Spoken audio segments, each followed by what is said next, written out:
उत्तर प्रदेश की नौकरशाही और सियासत में सोमवार यानी 26 जनवरी को उस वक्त हलचल मच गई जब बरेली के सिटी मजिस्ट्रेट अलंकार अग्निहोत्री ने अचानक अपने पद से इस्तीफा दे दिया। जहां उनका ये फैसला सिर्फ एक प्रशासनिक कदम नहीं रहा, बल्कि उसने यूजीसी के नए नियमों, संत समाज के अपमान और सरकार के रवैये पर एक बड़े राजनीतिक विमर्श को जन्म दे दिया। दरअसल अलंकार अग्निहोत्री ने अपने 5 पेज के इस्तीफे में साफ लिखा कि यूजीसी के नए नियमों और प्रयागराज माघ मेले में शंकराचार्य स्वामी अभिमुक्तेश्वरानंद के बटुक शिष्यों के साथ हुई कथित बदसलूकी से वे आहत हैं। उन्होंने इन नियमों को शिक्षा के खिलाफ बताते हुए कहा कि इससे सामान्य वर्ग के छात्रों को संदेह की निगाह से देखा जा रहा है। उनका कहना है कि संतों की चोटी खींचने और शिष्यों से मारपीट जैसी घटनाएं सनातन परंपरा का अपमान है, जिसे वे एक अधिकारी होने के नाते कभी स्वीकार नहीं कर सकते। वहीं इस्तीफे के बाद विवाद तब और गहराया जब अलंकार अग्निहोत्री ने जिलाधिकारी कार्यालय में दबाव, बंधक बनाए जाने और जान का खतरा होने जैसे गंभीर आरोप लगाए। उन्होंने दावा किया कि उनसे इस्तीफे को काम के तनाव का नाम देने का आग्रह किया गया है। कल जो सुनियोजित साजिश थी जब वो विफल हो गई, कल जब रात में डीएम सर के जो कैंप ऑफिस में जो घटना हुई, दुर्भाग्यपूर्ण घटना हुई, जिसमें कि उनको फ़ोन पर जब उनको डीएम सर को कोई कॉल आया था 7:30 से 7:45 के बीच में, और उसमें जो वार्ता चल रही थी स्पीकर फोन पे जो सबने सुना, उसमें ये था कि ये साला पंडित पागल हो गया है, इसको ये बिठा के रखो, इसको रात भर जाने मत देना। तो जब वो साजिश, क्योंकि मेरे साथ दीपक पांडे जी सचिव बार एसोसिएशन से, उनको मैंने कॉल कर दिया वहीं से बैठकर 7:44 को मैंने उनसे फ़ोन करके कॉल करके बताया। जो बगल वाले कमरे में दीपक पांडे जी मेरे साथ में गए थे, उनको अलग कमरे में बैठा दिया गया था। मैंने उनको कॉल किया और मैंने बताया कि आप मीडिया को प्लीज़ इन्फॉर्म कर दीजिए कि यहाँ मुझे बंधक बनाने का आदेश जारी हो गया है। जब डीएम सर अपनी बात कंप्लीट करके वापस लौटे, जिलाधिकारी महोदय, तो कप्तान साहब ने उनको इन्फॉर्म किया कि ये सब बातें सुन चुके थे, इन्होंने जो ये बंधक वाली बात है मीडिया को बता दी है। तो आनंद फानंद में मुझे 5 मिनट के अंदर में जब पता चल गया कि मीडिया को ये बातें रिलीज हो चुकी हैं, मुझे जाने दिया गया।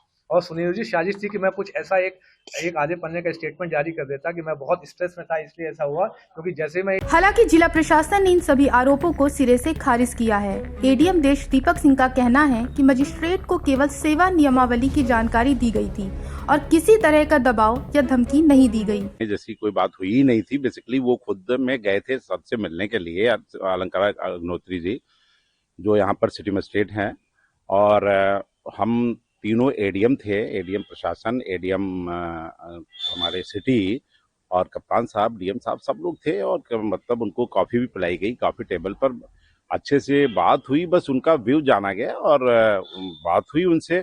और ऐसी कोई बात नहीं हुई कि उनको बंधक बनाया गया या कोई ऐसी बात नहीं। मतलब बातचीत के लिए वो खुद ही गए थे और बात कर के वो चले आए। ऐसे में मामले को गंभीर मानते हुए उत्तर प्रदेश सरकार ने अलंकार अग्निहोत्री का इस्तीफा स्वीकार नहीं किया और उन्हें निलंबित कर दिया गया।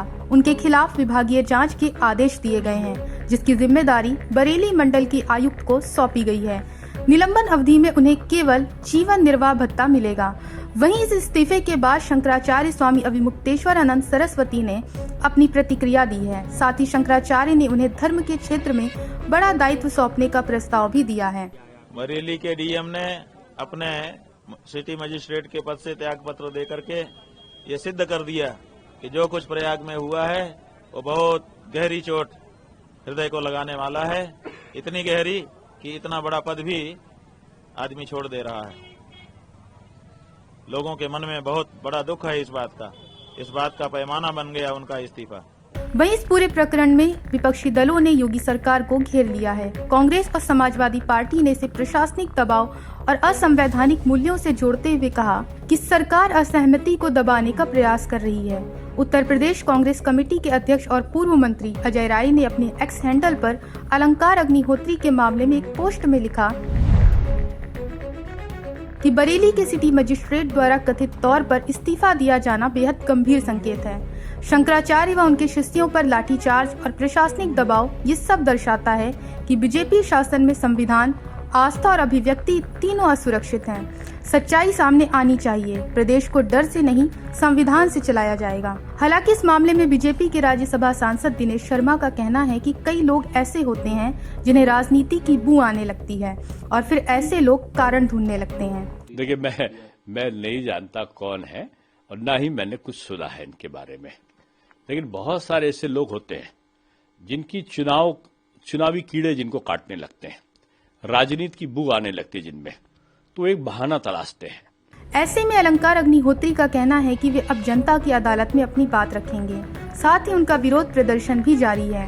वहीं दूसरी ओर सरकारी से अनुशासन का मामला बता रही है। बहरहाल जांच के नतीजे क्या होंगे ये तो वक्त बताएगा, लेकिन इतना तय है कि यूजीसी नियमों और संतोष के अपमान से जुड़ा ये विवाद अब सिर्फ प्रशासनिक नहीं बल्कि पूरी तरह राजनीतिक बन चुका है, जहां ये मामला आने वाले दिनों में यूपी की राजनीति की दिशा तय करने वाला साबित हो सकता है। Bureau report, Punjab Kesari TV. हमसे जुड़े रहने के लिए हमारे YouTube चैनल को सब्सक्राइब करें और नई वीडियो की नोटिफिकेशन के लिए बेल आइकॉन को दबाएं।